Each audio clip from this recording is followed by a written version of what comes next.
Kalau literasi emosi orang tua belum positif, maka komentar-komentar yang akan dikeluarkan atau yang akan diekspresikan ke anak-anak itu tidak akan membuat bakat anak-anak kita terstimulasi dengan baik. Ya, belakangan ada anak saya, dia suka otomotif, suka tapi otomotif yang mobil. Tapi apa komentar keluarga? Buat kamu kok jadi bengkel, kurang keren ya gitu. Terus saya tanya, terus maunya apa? Bapak ibu maunya apa? Keluarga besar maunya apa? Katanya sudah menjadi marketing atau apa gitu loh bu, yang lebih mentereng gitu ya. Ya itu literasi emosi yang kurang pas ya. Padahal mau jadi tukang bengkel, jadi tukang insinyur, jadi apa aja, kalau makanannya enjoy, dia produktif di situ, apa yang salah? Kan nggak juga. Nah, itu contoh-contoh literasi emosi yang belum positif dari orang-orang tua. Apalagi buat para orang tua yang mendendam ya, mungkin mendendam dulu aku pengen itu belum tercapai kamu ya, yang terusin kan orang tua mendendam itu. Jadi jelas mudah, apa yang belum dia capai diserahkan kepada anak-anaknya.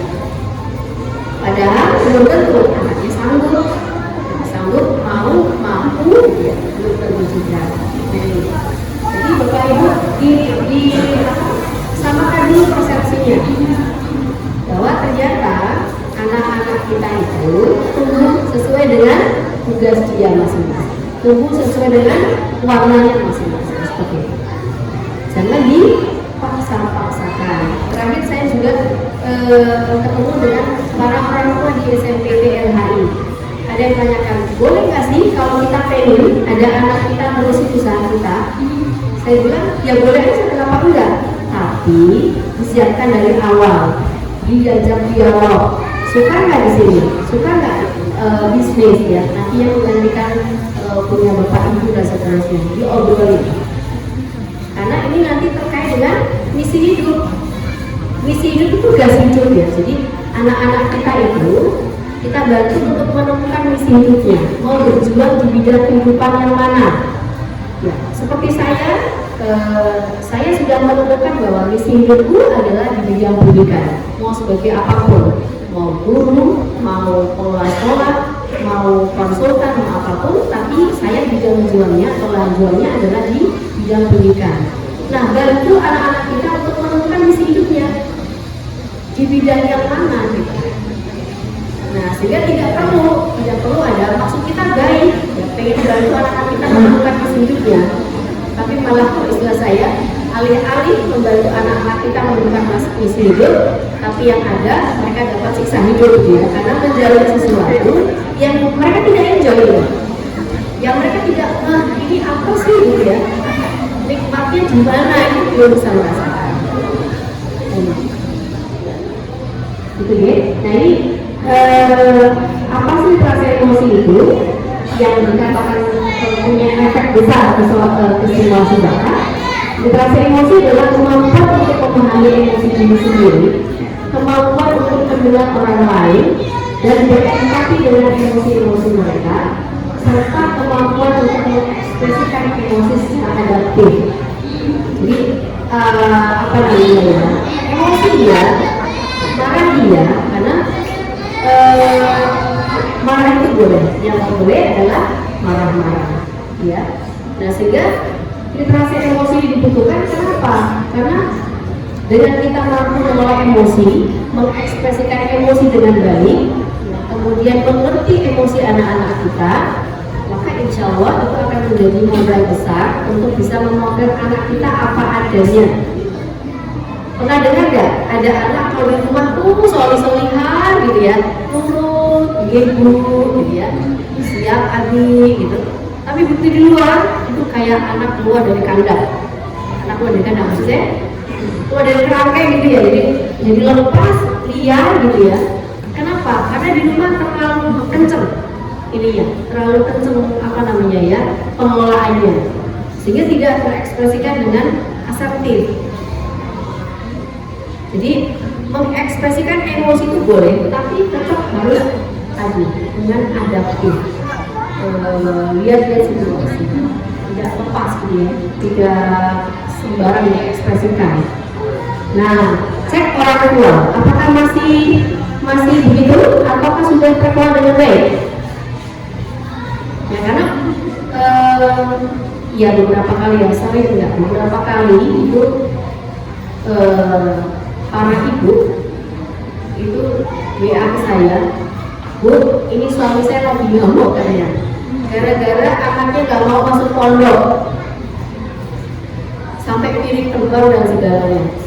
Saya bilang, apalagi anaknya anak perempuan ya, ambil segera anak perempuan itu masukkan ke kamar, jangan sampai kena pukul ayamnya. Karena anak perempuan yang sempat kena pukul ayamnya itu nggak sembuh-sembuh ininya, apa namanya, lukanya. Itu lendang-lendang lega bau. Bahkan kalau dari dunia psikologi katanya ya, dari penelitian, mungkin dari Bunda Ayah ada yang dari psikologi, satu kali marah itu baru terbayar setelah 8 kali pelukan. 8 kali pelukan, tapi 8 pelukan yang tulus ya, bukan dipeluk gitu, belum lagi ya. Tapi 8 pelukan yang tulus gitu, itu baru bisa terobati, namanya amarah itu. Ya. Sehingga silakan ini jadi koreksi bersama, jadi evaluasi bersama buat kita para orang tua, bagaimana kita mengekspresikan emosi pada anak-anak kita. Kalau kita masih belum bisa mengelola atau mengekspresikan emosi dengan adaptif, maka bakat anak-anak juga akan terkamuflase. Potensi anak juga akan terkamuflase. Dia tidak mengekspresikan siapa dia dengan organik, dengan original. Kenapa? Karena tertekan secara mental, secara psikis tertekan. Kenapa kami nggak menyadari itu? Tidak dimarahi mama. Kenapa nggak menyadari itu lagi dan sebagainya? Nanti papaku marah, bisa gitu ya. Itu jadi yang bakat terpendam jadi semakin terpendam, masing-masingnya semakin sulit. Siapa kamu nak, warnamu apa nak, itu semakin terkamuflase. Gitu ya, lanjut. Nah, Bapak Ibu, ada irisan antara bakat dan emosi. Kalau dari definisi bakat yang ada di Pareto Mapping, bakat adalah sifat personality yang produktif. Karakternya seperti apa? Spontan, dan dia inside out. Spontan, bakat itu spontan, dia terekspresikan dengan sangat spontan. Jadi kadang-kadang sering ya orang tua atau para guru dikagetkan, oh ternyata dia bisa ini, ternyata dia begitu gitu. Kenapa? Karena spontan. Bakat itu spontan dan dia inside out ya, dari dalam keluar, terekspresikan dari dalam keluar, bukan dari outside in. Kalau outside in itu minat, itu bedanya minat bakat itu di situ. Kalau minat itu dia dipengaruhi oleh sekitar ya. Tapi kalau bakat itu benar-benar itu nempel, sudah terinstal dalam diri kita dan anak-anak kita. Nah, kemudian bagaimana simulasinya? Dengan 3B.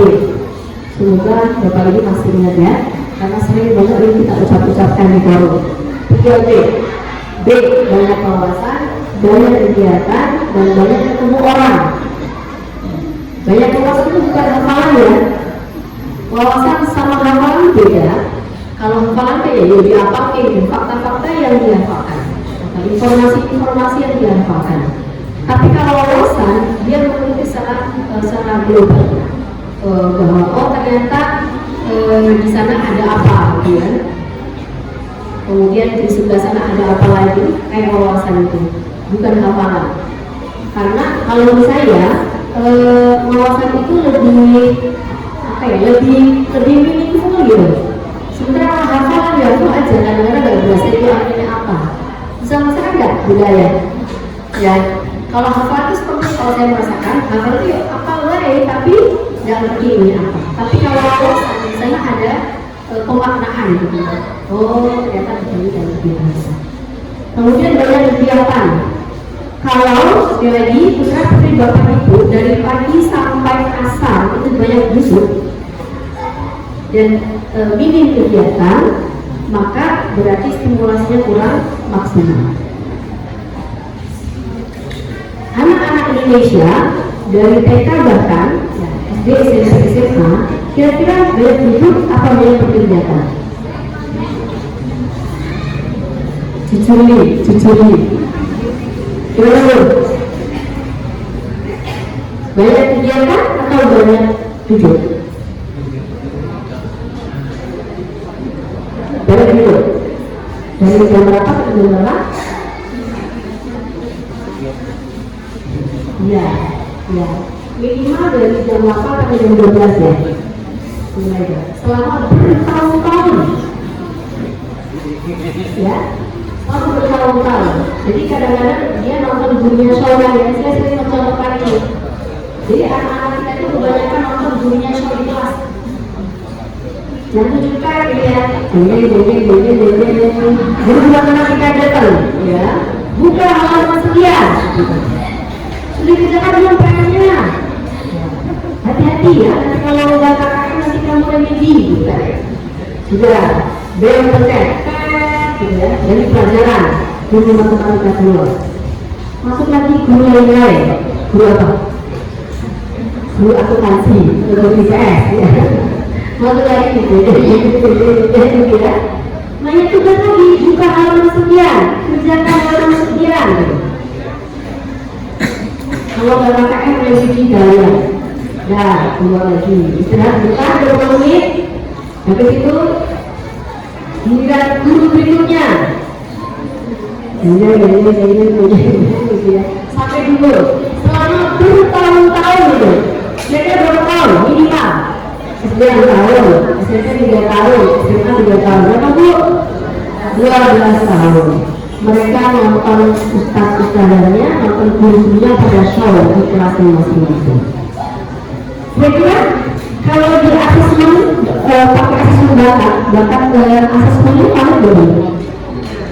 Karena dia belum banyak mencoba, belum banyak berpikir, baru banyak ngapalke, tapi belum banyak nyobain. Aku nyobain ini ya. Sehingga nanti ketika di asesmen hasil asesmennya lebih valid lagi. Kemudian banyak ketemu orang. Ketemu orang itu bukan banyak jumlahnya, bukan hanya itu misalnya, tapi banyak ketemu orang itu dengan berbagai potensi. Ketemu maestro sebenarnya. Ketemu ahli ini, ahli itu, ya terus gitu sampai dia mengerti, oh kalau mau jadi petani itu kayak gitu. Kalau mau bisnis hidroponik seperti itu. Kalau mau punya bisnis bengkel mobil seperti itu, jadi ketemunya ragam orang itu yang seperti itu loh. Ya jangan sampai selama 3 tahun ketemunya gurunya itu sampai apa? Jadi apa ya guru itu ya. Gurunya misalnya berapa di hitungan itu biasanya mungkin 15 atau 20 ya. Banyak, tapi kalau bisa dicarikan masalah di luar dunia sehingga anak-anak punya gambaran, oh ternyata profesi ini seperti ini, cara kerja seperti ini gitu. Nah ini, jadi stimulasi bakat fokusnya itu memang 3B, banyak wawasan, banyak kegiatan, dan banyak ketemu orang. Nah sehingga bunda ayah yang kalau Sabtu Ahad itu giliran jagain putra putrinya, silahkan distimulasi dengan 3B ini. Jalan-jalan, nyobain berbagai bentuk kegiatan yang nanti di-frame oleh kegiatan yang nantinya akan bisa digunakan untuk memotret bakatnya anak-anak kita. Selanjutnya, ya, coba ada lagi. Oke, lagi. Sementara kalau literasi emosi, ya emosi anak-anak kita itu, caranya menstimulasi gimana? Seperti apa tahapannya? Yang pertama, Bapak Ibu, ketika usia TK, izinkan mereka mengekspresikan marahnya, emosinya Kemudian kita bantu untuk mengenali nama emosi. Jadi kalau ada anak anak TK tantrum, sedih, nangis, kenalkan. Kenapa nak lagi sedih ya? Kenapa sedih? Itu loh, ya aku diambil gini gitu kan ya. Itu dibantu untuk mengenalkan nama emosi yang sedang dirasakan. Itu usia TK. Jangan kalau ada anak nangis, cuk, diem dulu ya, gitu. Pokoknya gimana caranya nangisnya berhenti. Nah padahal di fase usia TK itu, ketika ada anak nangis, kita perlu bantu kenapa dia nangis dan itu ekspresi emosi apa, marah, sedih atau apa. Itu tugas pendidikan. Sementara kalau sudah SD, anak-anak sudah mulai dibantu untuk ngerem gas. Jadi kalau ibaratnya belajar naik mobil, di TK itu izinkan mereka ngegas, maksudnya mengekspresikan emosinya. Tapi ketika di SD, ya 7 tahun sudah mulai diajari untuk ngerem pedal gas. Jangan ujuk-ujuk dari TK sudah suruh ngerem. Kapan ngegasnya? Maksudnya gitu. Jadi ada waktu untuk ngegas, ada waktu untuk ngerem. Di TK itu waktunya untuk ngegas, di SD waktunya untuk belajar ngerem. Jangan ujuk-ujuk langsung direm. Karena kalau langsung direm, dia nggak berangkat. Gitu. Jadi bedanya ini saya di situ. Emosi juga dia spontan, sama kayak bakat, spontan dia. Dan dari dalam, meskipun stimulusnya dari luar bisa gitu. Sama-sama inside out, sama-sama dia spontan ya, antara bakat dengan emosi. Ya kadang-kadang ini nanti yang akan menjadi rancu, ini bakat atau ekspresi emosi. Nah ini adalah beberapa ekspresi yang umumnya terjadi gitu ya. Ada sakit, ada takut, ada capek. Ini anak-anak perlu dikenalkan. Ketika TK perlu dikenalkan ekspresi rasa ini. Selanjutnya, oke. Ini yang kemarin sudah pernah saya sampaikan, insya Allah ya, tentang bakat. Bahwa bakat itu dikelompokkan menjadi 2 bagian, yaitu bakat sifat dan bakat indrawi. Dan ini bakat sifat. Bakat sifat itu ya nempel sebagai karakter anak-anak kita, nempel sebagai sifat gitu ya. Dan di bakat sifat ini dikelompokkan menjadi 4 bagian besar. Ada thinking, ada studying, influencing, dan creating. Ini bakat sifat ya, ada 34 dan ini menjadi tugas guru TK dan guru SD untuk memotret bakat sifatnya anak-anak kalau konteks sekolah. Kalau konteks rumah ya Bapak Ibu gitu ya. Perlu dilihat. Nanti dicoba namanya kartu bakat. Jadi dibuka dulu nanti saya kasih dulu ya. Jadi ini Bapak Ibu 34 sifat bakat yang dikelompokkan ke dalam 4 kelompok besar ya.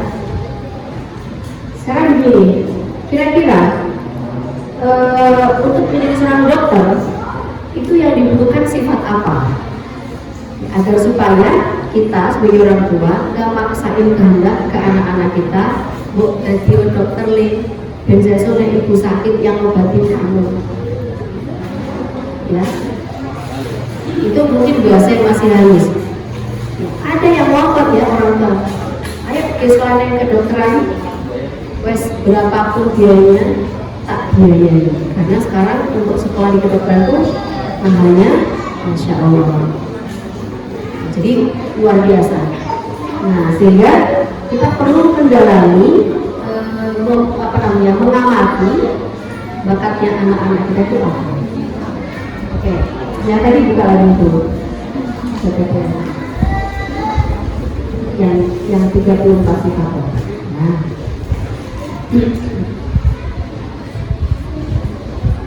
Baik, Bapak Ibu, kita langsung ini ya, langsung simulasi. Untuk menjadi seorang dokter, kira-kira kita butuh bakat sifat apa?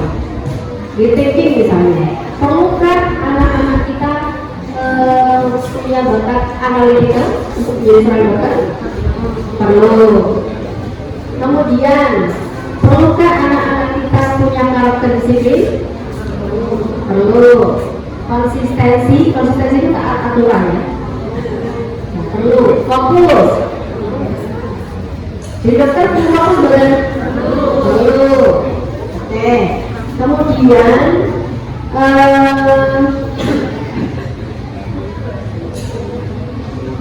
perlu maximizer betul.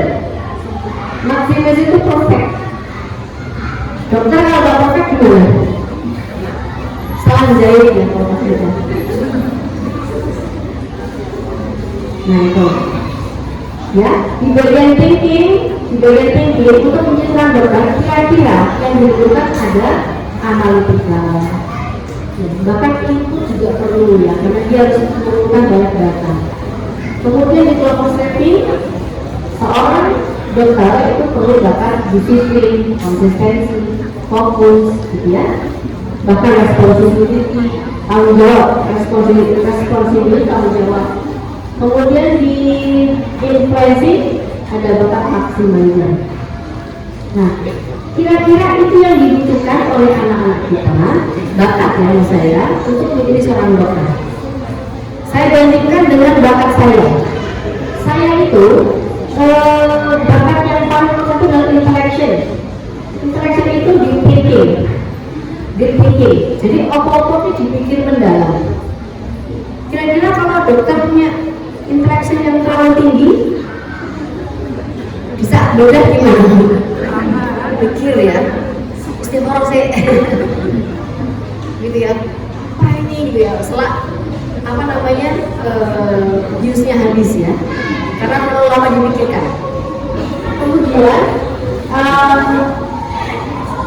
saya yang rendah adalah disiplin. Saya bukan orang disiplin. Disiplin itu teratur. Kalau disiplin itu teratur, konsistensi itu taat aturan. Nah, saya bukan orang yang teratur. Saya adalah orang yang lompat-lompat. Kalau suruh mengerjakan sesuatu yang rutin dalam waktu yang lama, itu saya pusing, bosan, gitu ya, rasanya jenuh. Nah, kalau dokter nggak punya disiplin gimana dong? Kacau, gitu ya. Kemudian saya itu juga sangat rendah di fokus. Saya nggak fokus orangnya. Jadi kesimpulannya, ya walaupun saya nggak jadi dokter, karena memang saya tidak layak jadi dokter. Apakah itu buat sebuah aib? Enggak juga. Nah, itu contoh simulasi sederhana. Kenapa saya memilih dokter? Karena saya pikir hari ini meskipun sudah mulai berkurang ya, banyak orang tua yang pengen putranya jadi dokter. Zaman saya itu dokter itu kayak dewa gitu ya, kayak dewa. Pokoknya luar biasa. Ya. Kalau sudah punya suami dokter itu kayaknya derajatnya naik. Gitu ya. Nah ini contoh aja simulasi. Pentingnya kita memahami bakat anak-anak kita. Dari mana kita tahu ini? Tadi melalui 3 banyak wawasan, banyak kegiatan, dan banyak ketemu orang. Kita tidak akan bisa memotret bakat sifat ini kalau anak-anak masih banyak belajar. Sehingga wajar kalau Indonesia kita tercinta, para mahasiswanya itu para mahasiswa yang salah jurusan, salah karir, salah pensiun. Jadi nggak bahagia di sepanjang hidupnya. Itu kalau nggak ekstrimnya seperti itu. Nah, makanya kita berusaha agar supaya anak-anak kita tidak salah jurusan lagi. di mana coba lanjut ini saya sudah ya apa namanya sudah kita simulasikan bagaimana menggunakan potensi bakat. Oke, apa tadi? Apa tadi? Jadi lupa. Jadi oke, memotret bakat sifat anak dari 3B agar supaya terlihat. Contohnya gini, contohnya anak-anak kita karena sibuk sekolah itu sibuk sinau di sekolah gitu, dengan buku-bukunya itu tidak ada kesempatan untuk belajar masak misalnya. Padahal di kegiatan masak itu kita bisa lihat bakatnya anak-anak kita. Contohnya ada nggak yang goreng telur cocok goreng itu 2 kali begitu makan gitu ya. Tapi ada kan tipe anak yang ngocok telur itu dikasih wortel, dikasih apa gitu ya, bumbunya juga serius, gak cuma garam tok gitu, kasih bawang putih, kasih merica dan seterusnya. Terus gorengnya juga dibikin cantik, goreng gitu kan, diwale gitu kan, dirapi-rapiin gitu. Dibandingkan dengan yang tadi kocok telur kasih garam, cemplungin ke wajah, cepet-cepet jadi telur orang itu sendiri. Kenapa dibikin? Biar cepat selesai gitu kan. Tapi bagi yang satunya lagi, dia akan tadi dinikmati gitu ya, campuri apa, awas gosong dan sebagainya. Itu kira-kira apa yang terlihat bakatnya? Bakat apa? Yang kedua mungkin bakat apa yang memungkinkan? Bakat maksimalnya mungkin nggak? Mungkin ya? Mungkin ya, karena dia perfect. Udah itu ya mesti begini gitu. Ya. Kemudian apa namanya, dia nggak mengambil selama bikin telur itu mungkin dia goreng telur nggak cuma 1 ya, tapi 10 misalnya, tapi dia nggak mengambil cek gitu ya, ditanya nggak dengar gitu kan, harus disentuh dong gitu ya. Kelihatan itu bakat apa? Bakat fokus. Jadi sekali lagi, bakat anak-anak kita itu terlihat dari ketika dia berkegiatan. Dia dari berkegiatan. Karena kalau tidak, itu akan menjadi kurang jelas. Ini bakat apa? Bakat apa bukan? Nah, saya kembali ke sini ke tema yang tadi, bahwa karena bakat itu terekspresikan menjadi sebuah perilaku, maka yang kedua sekali itu ekspresi bakat atau ekspresi emosi. Ya, misalnya anak intellection itu anak yang berpikir mendalam, deep thinking. Nah, bagi orang tua yang literasi emosinya belum positif, belum produktif, mendapati anak yang mungkin dia punya bakat intellection itu tidak produktif. Kamu tuh ngapain melojok di situ? Ya. Padahal bisa jadi itu ada ekspresi bakat intellection. Kan dia bisa nanya, sedang mikirin apa deh? Kok di situ? Kamu lihat apa? Kamu lihat apa? Apa yang kamu pikirkan? Lagi mikirin apa? Ada yang keren ya? Ada yang hebat ya? Itu literasi emosi yang positif, menanggapi sebuah perilaku yang bisa jadi itu adalah ekspresi bakat. Atau kemungkinan yang kedua, ini makanya saya sandingkan antara stimulasi bakat dan literasi emosi dengan kondisi psikologis anak. Bisa jadi ekspresinya sama, mungkin dia punya bakat intelektual, atau kemungkinan kedua adalah dia dalam tekanan. Dia dalam tekanan, mungkin takut ngomong, atau lagi bingung, atau lagi galau ya, mau misalkan apa tapi nggak berani dan seterusnya. Itu dua hal yang berbeda. Ekspresinya sama, perilakunya sama, tapi sumbernya berbeda. Yang pertama bisa jadi itu bakat intelektual, Yang kedua, bisa jadi dia sedang sedih, tertekan, takut, bingung dan sebagainya. Makanya para orang tua perlu memahami ekspresi bakat atau ekspresi emosi. Kenapa? Ada kemiripan antara bakat dan emosi. Dan ini tidak bisa hanya setahun 2 tahun. Tadi yang saya sampaikan, bisa bertahun-tahun. Bahkan bakat anak-anak kita itu kadang-kadang baru muncul di usia 25 tahun ketika dia sudah menyandang gelar sarjana. Ya, anak-anak kita kan begitu ya. Dulu salah jurusan, yang penting dapat gelar. Begitu sudah wisuda bingung lagi, aku bakatnya apa? Gitu loh. Jadi masyarakat kita itu mikir bakat ketika sudah kepepet. Terus nenteng-nenteng ijazah kemana-mana, ya, belum diterima juga, kepentok baru mikir, ya wes aku tak mikir bakatku apa ya. Nah itu yang terjadi di masyarakat kita, masyarakat Indonesia Raya.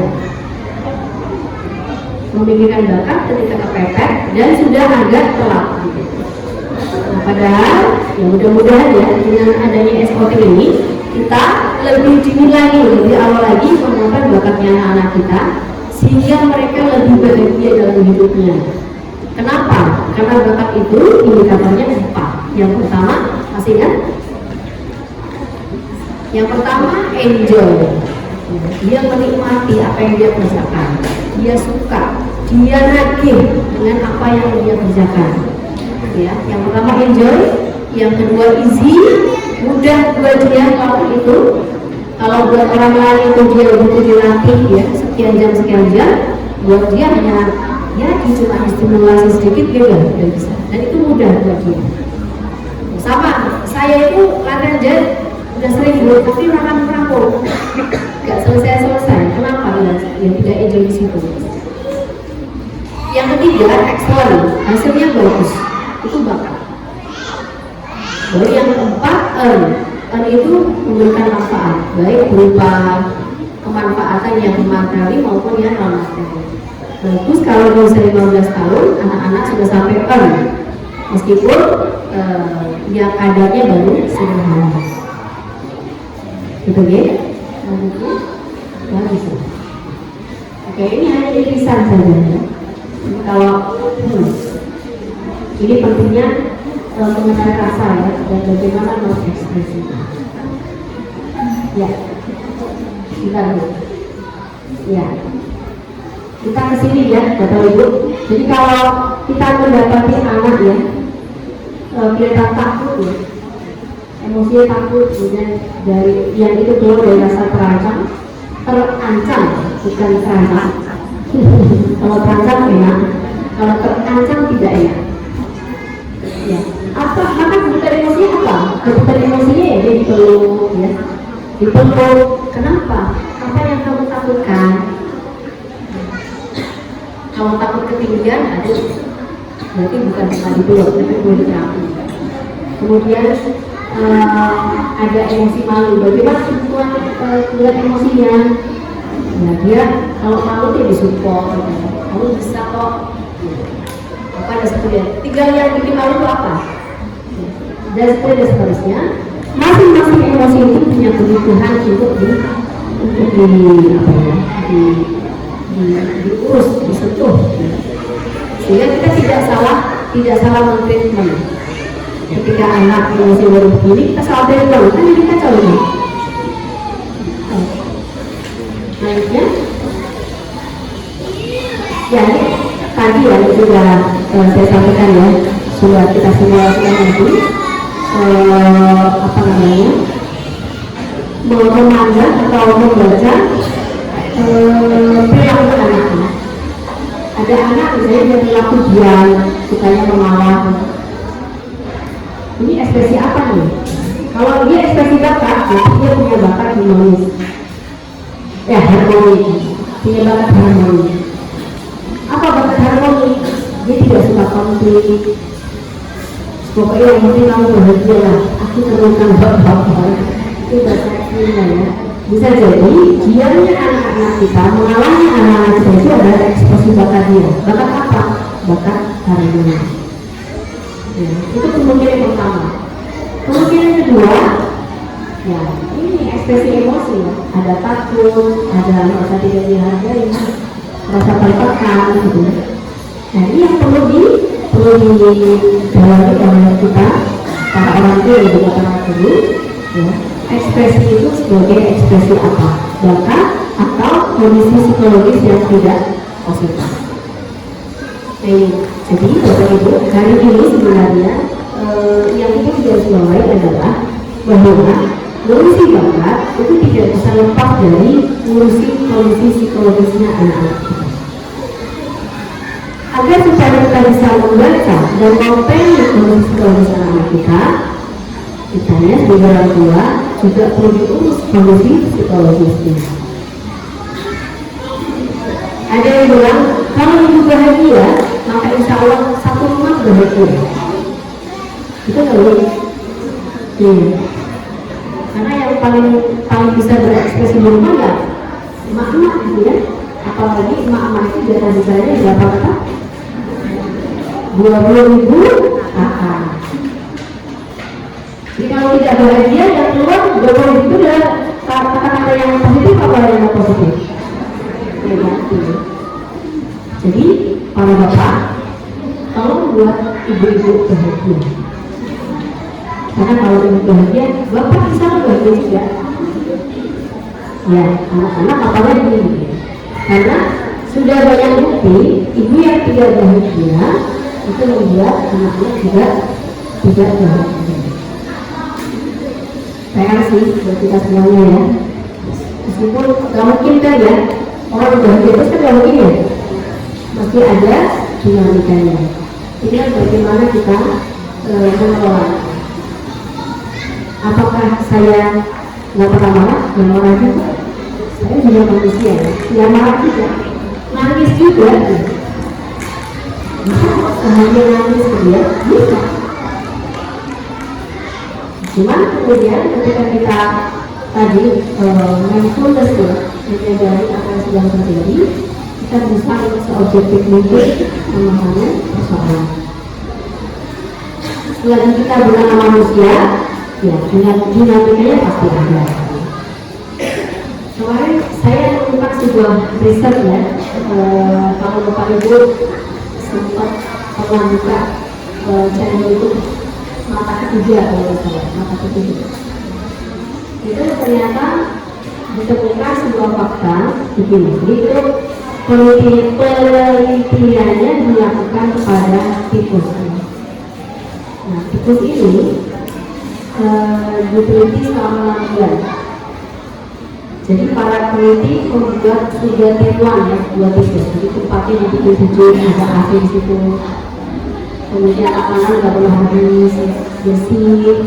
Terus mereka sebelum dimasukkan ke situ steril dulu. Jadi nggak ada bakteri, nggak ada kuman apa-apa. Sudah steril.